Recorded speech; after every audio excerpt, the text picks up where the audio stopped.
नमस्कार मित्रों, भाइयों बहनों। जैसे हम लोग हरियाणा आज के कार्यक्रम में मिलते रहे हैं, आज भी मैं कोरोना के विषय को लेकर अन्य कुछ बातों पर भी आपके सामने अपने विचार रख रहा हूं। कोरोना के संबंध में तो हमको मालूम है कि लगभग 40 दिन का कार्यकाल हो चुका है और बखूबी हरियाणा का बच्चा बच्चा, हर नागरिक, एडमिनिस्ट्रेशन के सब लोग, हमारे कोरोना वॉरियर्स, वॉलंटियर्स, समाज सेवी संस्थाएं, किसान, मजदूर, सब लोग इस काम में कोरोना से लड़ाई लड़ रहे हैं। इसी बीच में कुछ अन्य गतिविधियों को लेकर के भी समय समय पर हम अपनी बातचीत रखते रहे हैं। आज एक बहुत महत्वपूर्ण चर्चा करना चाहूँगा। हम लोग जानते हैं कि चाहे हमारा प्रदेश हो, चाहे अन्य कई प्रदेश पानी के संकट से जूझ रहे हैं। हम अपने प्रदेश की बात करें तो पानी निरंतर घटता चला जा रहा है।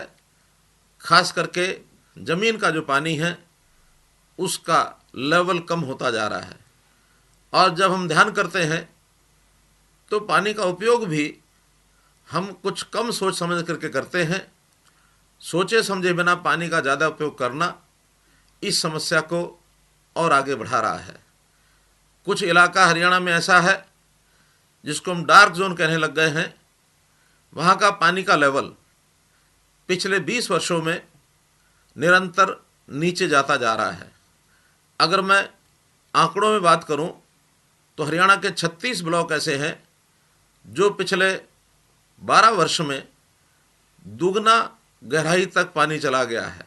अर्थात कहीं 10 मीटर गहरा था तो आज वहाँ 20 मीटर गहराई हो गई है, और कहीं 20 मीटर गहराई थी तो 40 मीटर गहराई हो गई है। और यदि इस गति से पानी नीचे जाता रहा तो आने वाले 12 वर्ष के बाद ये पानी इतना गहरा चला जाएगा कि उसका उपयोग करना भी हमारे लिए कठिन हो जाएगा। तो इस पानी को बचाना ये हमारे लिए बहुत आवश्यक है। पानी हमारी धरोहर है। इस पानी को हम अगली पीढ़ी को दे करके जाने के लिए हर संभव प्रयत्न करना हमारे लिए अनिवार्य है। अगर पानी हम बचा लेंगे, खास करके किसान बंधु इस ओर ध्यान करें, तो किसान पानी को ज़मीन में से निकालता है तो केवल पानी नहीं निकाल रहा बल्कि अपनी अगली आने वाली पीढ़ी के लिए संकट भी खड़ा कर रहा है। तो हम ये मानकर चलें कि जहाँ ज़मीन मेरी संपत्ति है उसके नीचे का पानी ये भी मेरी संपत्ति है। जहाँ मैं अपनी आने वाली पीढ़ी को अपनी संपत्ति ये विरासत में देकर जाना चाह रहा हूँ, वहीं ज़मीन पानी सहित अच्छा पानी उपलब्ध रहे वो भी मुझे विरासत में देकर जानी है। बिना पानी के अगर मैंने ज़मीन विरासत में दी तो आने वाली पीढ़ी के लिए ज़मीन भी उपयोगी नहीं रहेगी।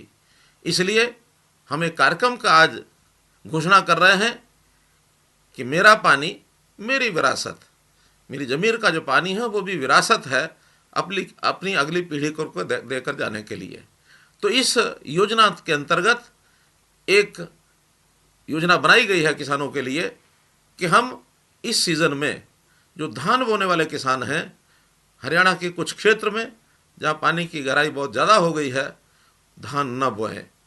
धान न बोने की अपील ये करने के लिए आपके सामने मैं आज आया हूँ और इसके लिए एक योजना बनाई गई है।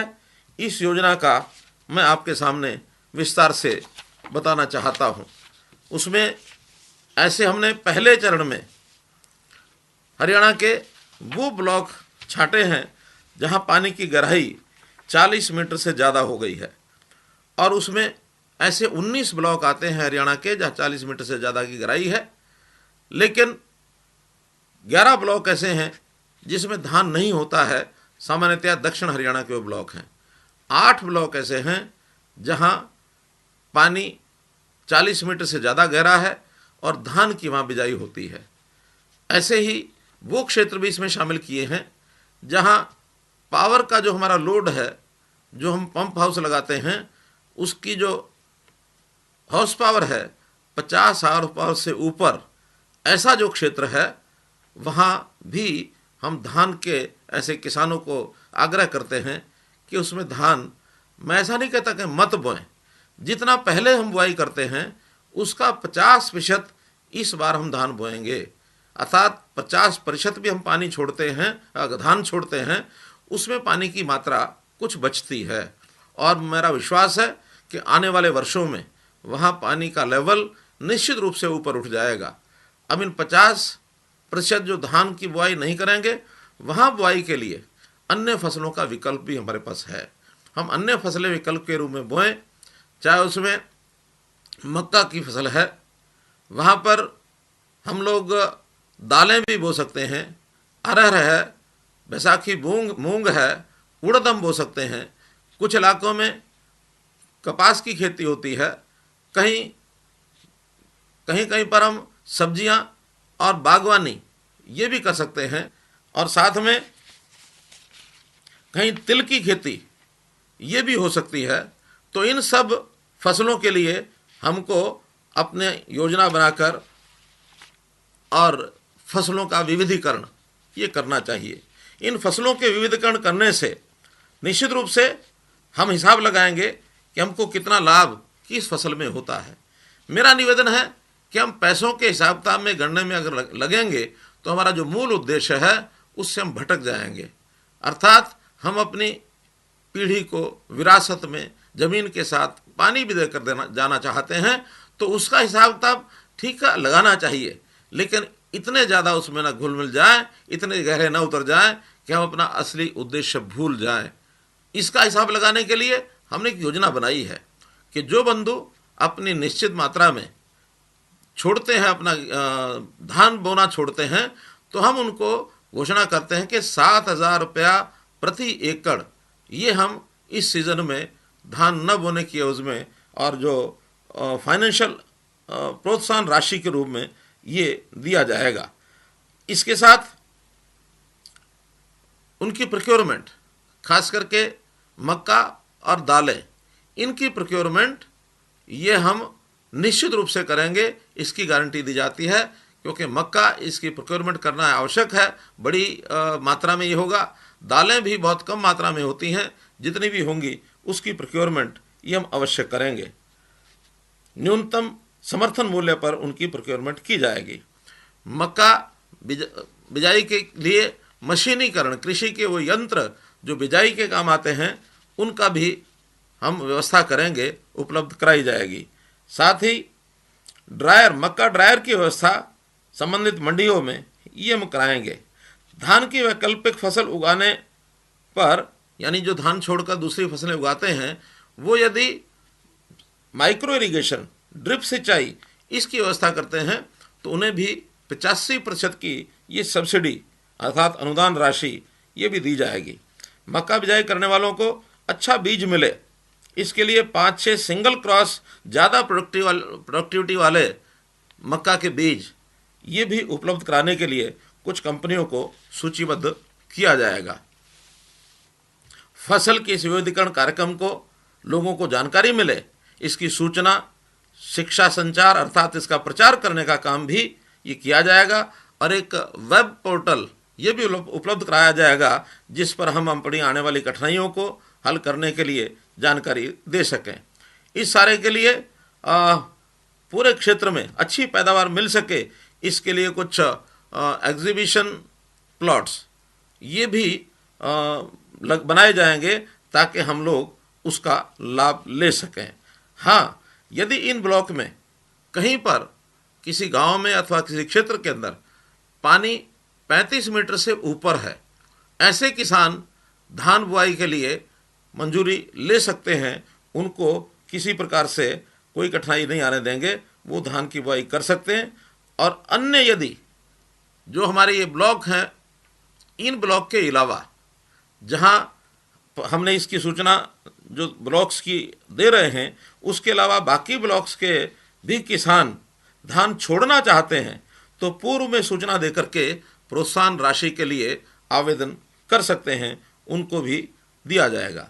ये ब्लॉक्स जिनमें इस योजना को लागू किया जा रहा है, 19 ब्लॉक्स में 8 वो ब्लॉक जिनके अंदर धान की बुआई होती है उनके नाम मैं आपके सामने बता रहा हूँ, जिसमें कैथल जिले का सीवण और गुला, इसी प्रकार सिरसा जिले में केवल सिरसा, और फतेहाबाद जिले में रतिया, कुरुक्षेत्र जिले में शाहबाद, इस्माइलाबाद, पीपली और बबैन, ऐसे ही 8 ब्लॉक होंगे। ये ब्लॉक इसके अतिरिक्त जहाँ कहीं पंचायती ज़मीन जो ठेके पर दी जाती है, इसमें भी ये जो लेवल है 40 की बजाय हमने 35 मीटर रखा है कि 35 मीटर से नीचे जहाँ पानी चला गया वहाँ पंचायती ज़मीनों को ठेका देने के बाद भी वहाँ धान की बिजाई वर्जित रहेगी।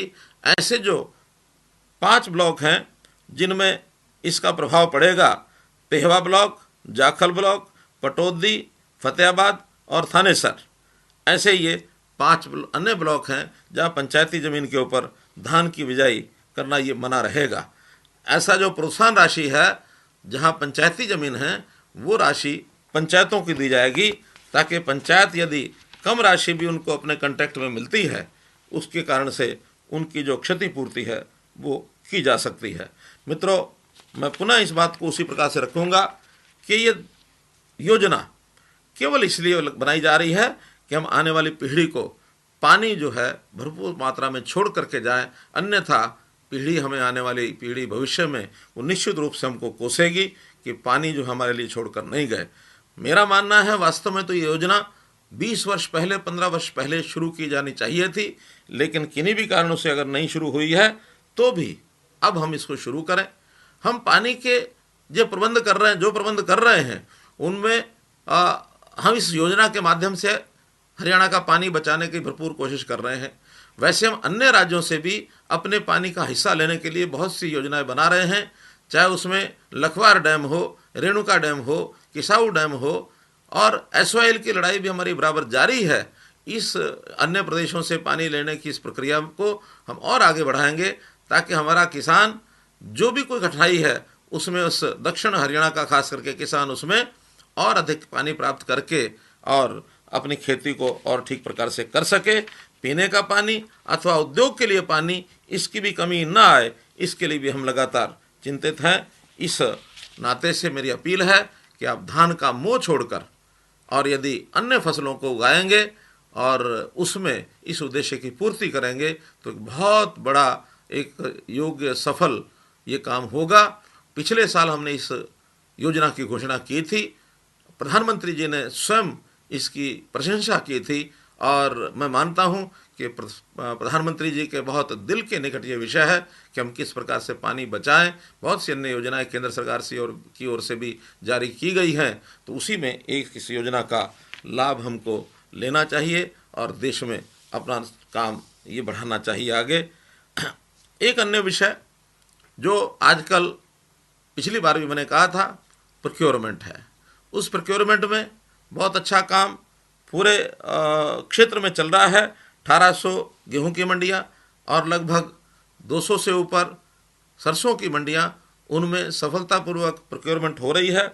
इस समय तक 4.5 लाख मीट्रिक टन से अधिक सरसों की आवक हो चुकी है और लगभग 50 लाख टन से ऊपर गेहूं की आवक हो चुकी है। सरसों की फसल बिक्री के एवज में 800 करोड़ रुपया किसानों के खातों में ये जा चुका है, और इसी प्रकार गेहूं के लिए भी 820 करोड़ रुपया हमने भिजवा दिए हैं। ये राशि रिलीज़ हो गई है, बहुत जल्दी 1 या 2 दिन के अंदर किसानों के खातों में चली जाएगी। इसमें एक विषय, कोरोना की आपदा की लड़ाई के समय सारा समाज इसके अंदर जुटा है, हमारे किसान मजदूर भी इसमें जुटे हैं। एक जो बात मुझे आपसे ध्यान करानी है, खास करके किसान भाइयों से, हम लोग इस कोरोना के आपदा के समय अगर ध्यान करेंगे तो इस समय पूरी सेवाएं, चाहे बड़ी बड़ी सेवाएं हैं चाहे छोटी सेवाएं हैं, वो प्राय उनका रोज़गार लोगों का समाप्त हो गया है। जो औद्योगिक इकाइयां हैं वो भी पिछले दिनों में बंद हो गई थी, दोबारा से उनको चलाने के लिए अभी प्रयत्न किए जा रहे हैं। और उन दोनों के मुकाबले में यदि हमारा कृषि क्षेत्र, हमारा किसान बंधु है, अपेक्षाकृत सुरक्षित है, और इस सुरक्षा के कारण से हमारे ऊपर एक बहुत बड़ी जिम्मेवारी आती है कि हम सारे समाज को, पूरे प्रदेश को आगे बढ़ाने में अपना सहयोग करें, सबको साथ लेकर के चलें। निश्चित रूप से इस भविष्य में किसान का बहुत बड़ा एक दायित्व ये हमारे कंधों पर है, तो उस दायित्व को संभाल करके हम चलें और अपने इस पूरे योगदान में हम लोग आगे रहें, समाज की सेवा करना न भूलें, ये भी हमारे ऊपर एक जिम्मेवारी, एक दायित्व आता है। अभी आजकल जो हमारा मजदूर है, चाहे वो कृषि से जुड़ा मजदूर है, उद्योग से जुड़ा मजदूर है, उसके मन में कौतूहल आया है कि मुझे अपने घर वापस जाना है। कारण कोई भी हो सकता है, लेकिन घर का मोह सबको होता है। हम ऐसे मजदूर भाइयों को, इन बंधुओं को भी एक आश्वासन दिलाना चाहते हैं कि जैसे हमने किसानों को आश्वासन दिया था कि हम आपका एक एक दाना खरीदेंगे, ऐसे मेरा आश्वासन इन मजदूर बंधुओं से, हम एक एक मजदूर की चिंता करेंगे। हम चाहते हैं ये मजदूर अपने काम में, अपने कार्य क्षेत्र में, उद्योग में लगे रहें। लेकिन जो बंधु कृषि क्षेत्र में लगे थे, सरसों की कटाई पूरी हो चुकी है और भी अपने काम को पूरा कर चुके हैं, ऐसे लोग जो घर जाने वाले हैं, इनकी व्यवस्था हमने कर दी है और उस व्यवस्था में लगातार ये काम योजना बनाई जा रही है। उसमें चाहे वो बिहार प्रदेश के हों, उत्तर प्रदेश के हों, अथवा देश के किसी भी प्रदेश के लोग हरियाणा में रहते हैं, उनको वापस भेजने की जिम्मेवारी ये हमने अपने ऊपर ली है। आज भी एक ट्रेन हिसार से और बिहार के लिए चलाई गई है, लगभग 1200 बंधु उसके अंदर गए हैं। ध्यान रखिए, ऐसे सब बंधुओं की वापसी बिना पैसे के निःशुल्क होगी। किसी को, किसी व्यक्ति को इस किसी के बहकावे में नहीं आना चाहिए। कोई पैसे मांगता है, उसको बिल्कुल पैसे देने की आवश्यकता नहीं है, हम उनको भेजेंगे। लेकिन मेरी फिर आपसे अपील है कि जो लोग उद्योग में लगे हैं, उनको इस बात की चिंता छोड़नी चाहिए। क्योंकि मैं आपको एक और तथ्य से अवगत कराता हूँ कि आप जहाँ आज काम में लगे हैं, यहाँ जिस प्रदेश में आप जाना चाहते हैं, वहाँ से स्थितियाँ बहुत बेहतर हैं, रोज़गार अच्छा है, यहाँ का वातावरण अच्छा है, कोरोना पर भी यहाँ हमारा कंट्रोल है। आप जिस प्रदेश के रहने वाले होंगे, वहाँ के कोरोना की स्थिति ज़रूर जानिए। वहाँ इससे भी बदतर स्थिति हो सकती है, खराब स्थिति हो सकती है। आप जिस समय में ये सब निर्णय लेने की एक प्रकार से विचार आया है, उस निर्णय को पुनः सोचिए कि हम उद्योग के नाते से यहाँ अगर 10 दिन उद्योग नहीं भी मिलता है तो भी यहीं रहना ज़्यादा अच्छा रहेगा। आप घर जाने का लालच अभी छोड़िए। एक कुछ समय के बाद यदि बाकी मजदूरों की स्थिति ठीक होती है तो आपको भी घर जाने के लिए योजनाएं सब बनाएंगे। लेकिन जितने लोग कम जाएंगे, उतना आपका भी लाभ होगा और उतना प्रदेश का भी लाभ होगा। ये संक्रमण के काल में अपने स्थान पर रहना, यही बचाव का हमारा एक समय है। इसका ज़रूर हम लोग ध्यान रखें। कोरोना का जहाँ तक विषय है, कोरोना हरियाणा में अभी नीचे आना नहीं शुरू हुआ है, अभी ये बढ़ोतरी पर है। हम भले ही अपने आसपास के प्रदेशों से अच्छी स्थिति में हैं, चाहे वो दिल्ली हो, राजस्थान हो, पंजाब हो, उत्तर प्रदेश हो, इन सब प्रांतों से हमारी स्थिति अच्छी है। चारों तरफ से हम ये घिरे हुए हैं। इन प्रांतों से हमने अपने बॉर्डर्स उस पर थोड़ा सख्ती की है ताकि कोरोना लेकर के इस प्रदेश में कोई ना आए। फिर भी हमारी स्थिति पिछले कुछ दिनों के अंदर चिंताजनक हुई है। टोटल केसेस आज 555 हो गए हैं, जिसमें अभी भी एक्टिव जो हॉस्पिटल्स में दाखिल हैं 289 हैं, जो ठीक हो गए हैं वो 260 हो गए हैं, और जिनकी मृत्यु हो गई, ऐसे 6 लोग जिनकी मृत्यु हुई है, उनका हमें बहुत एक दुख है। तो इस नाते से हम लोग इसकी सावधानी बरतते हुए अपने अपने क्षेत्र के अंदर सोशल डिस्टेंसिंग वो बना करके रखें। किसी प्रकार की सूचना जो सरकार की ओर से मिलती है उसका पूरा पालन करें, इसमें कहीं भी ढिलाई न बरतें, क्योंकि कोरोना को रोकना ये हमारी प्राथमिकता है। खास करके दिल्ली के आसपास के जो ज़िले हैं उनमें सावधानी बरतना बहुत आवश्यक है, क्योंकि वहीं से दैनिक आने जाने वाले लोग उन ज़िलों के अंदर प्रभाव ज़्यादा छोड़ रहे हैं, इसलिए इसका हम ध्यान रखें। जहाँ तक 40 दिन के बाद बाज़ार खुलने का विषय आया है, बाज़ार खुलने के लिए बहुत सी छूट दी गई है, और ये बहुत सी छूट देने के बाद वहाँ पर दुकानें खुलने के बाद जो भीड़ होने लगी है, इससे मैं सचेत करता हूँ आपको। आत्म अनुशासन, अपना अनुशासन ये बना कर रखें। हम सब सावधान रहें कि हमारे मन में जो विचार आएगा कि हमको कोरोना से बचना है, तभी हम बच सकते हैं, क्योंकि ये थोपी जाने वाली बात नहीं है। हम सोशल डिस्टेंसिंग का पालन करें, घर में रहें, stay at home, sanitise yourself, अर्थात सैनिटाइजेशन का प्रयोग करें, मास्क लगाएं, हर समय अपने हाथों को धोने का काम रखें। सैनिटाइजेशन का जो लिक्विड है उससे अपने हाथों को धोना चाहिए। तो इन सारी सावधानियों को यदि हम रखेंगे तो निश्चित रूप से 40 दिन तक जो एक अच्छी हमारी बनी है, पोजीशन बनी है, तो इस नाते से इसको हम ठीक रखेंगे। बाज़ार खोलना, हम जो कि अपनी आर्थिक गतिविधियों को आगे बढ़ाना चाहते हैं, ऐसा यदि इन कामों को नहीं करेंगे तो एक बहुत बड़ा रिसेशन, बहुत बड़ी एक आर्थिक मंदी ये आने का खतरा है। इसलिए हम अपने इस व्यवहार को बनाकर रखें कि हमने इस काल गतिविधियों को चलाना भी है, बाज़ार खोलने भी हैं, लेकिन सोशल डिस्टेंसिंग बना के रखनी है। कोई भी दुकान हो, सब्जी की हो, वो फिर बाज़ार के अंदर हमारे आवश्यक दैनिक उपयोग की वस्तुओं को खरीदने की बात हो, किसी प्रकार का सामान लेना हो, लेकिन सोशल डिस्टेंसिंग ये बनाकर अवश्य रखें। ये मेरी आपसे अपील है।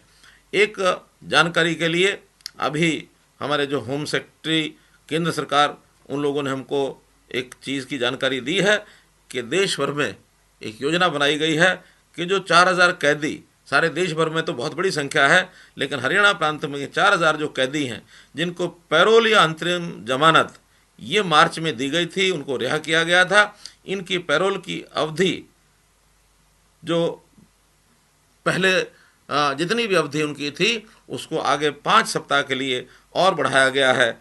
जो भी जेल विभाग का स्टाफ या कैदी जब भी वापस जेल में जाए तो उनका पहले कोविड टेस्ट करा करके वहाँ भेजा जाएगा। उन लोगों को इसीलिए रखा गया कि जेल के अंदर जो भीड़ है उस भीड़ में कहीं कोरोना वायरस का फैलाव न हो जाए, इसकी भी जानकारी आपको मैंने देनी है। अंत में कुल मिलाकर मेरा पुनः आपसे आग्रह है कि किसान के हित में हम सरकार के नाते से आपके साथ खड़े हैं। किसानों की कोई भी आने वाली कठिनाई कोरोना को ध्यान में रखते हुए इस कठिनाई को हम दूर करेंगे। किसान को भी चाहिए कि आप प्रदेश के मालिक हैं, अपने आप को प्रदेश का मालिक बनकर इस प्रदेश की आर्थिक तरक्की में, इस प्रदेश की सेवा में हम लोग आगे रहें। यही मेरा आपसे निवेदन है। आपका बहुत बहुत धन्यवाद, बहुत बहुत आभार।